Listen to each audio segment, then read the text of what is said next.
Hello students, welcome once again. This is lecture number 7B.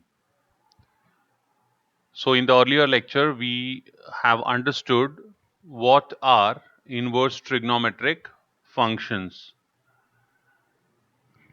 Like if we have sine of pi by 3, as you know, when we have sine of pi by 3 is root 3 by 2, so this will imply pi by 3 is equal to sine inverse of root 3 by 2. Now what we need to note here is, see, I have already written when we are writing sine pi by 3 as root 3 by 2, pi by 3 is angle. Sine of pi by 3. So pi by 3 is angle. And what is root 3 by 2? Root 3 by 2 is the value for this angle with sine. It is the sine value for this angle. So pi by 3 is angle. Sine is the function.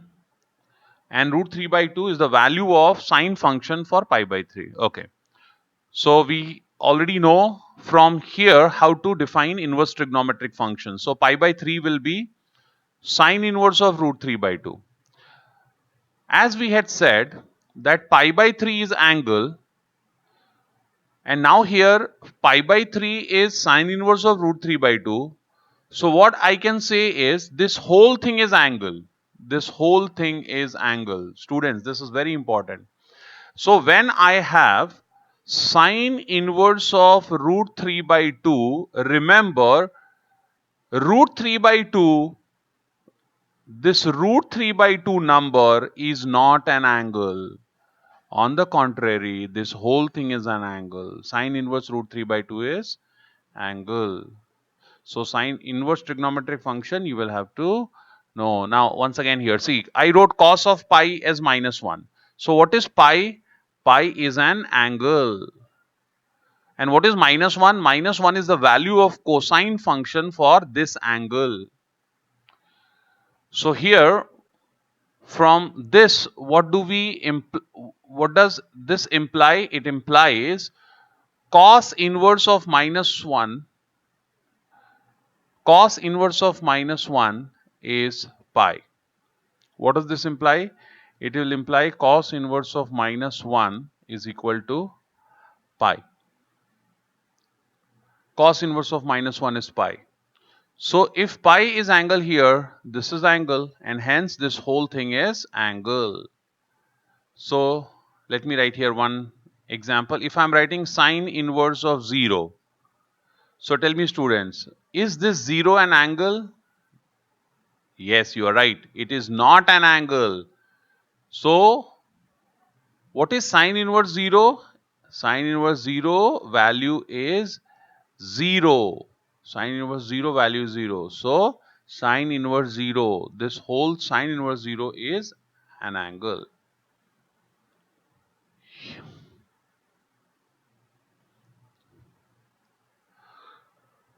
Here we must note that in inverse trigonometric functions,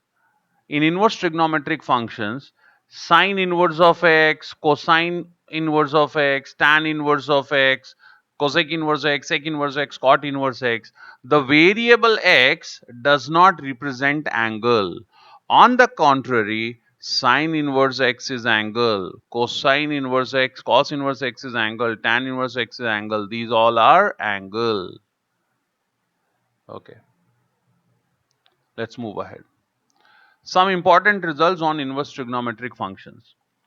Before I start with the result, I must inform you that in this section we are doing only 25% of inverse trigonometric functions. Students, we have got a separate topic on inverse trigonometric functions. There we are going to learn everything about inverse trigonometric function. Right now here what we are doing, this is we are learning only those ideas which are needed for learning derivative of inverse trigonometric functions. So don't be under impression that this much is only in inverse trigonometric function. You need to learn a lot more in inverse trigonometric function.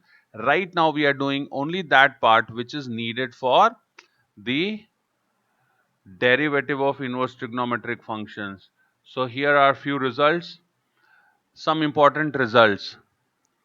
Let's do this one by one. See, the first one says sine inverse of sine x is equal to x.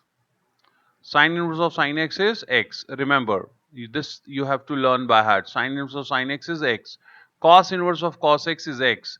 Tan inverse of tan x is x. See here outside you got inverse trigonometric function and inside you have trigo function. Sine inverse of sine x, you will end up getting x. Cos inverse of cos x, it is again x. Tan inverse of tan x is x. Now look at the second result.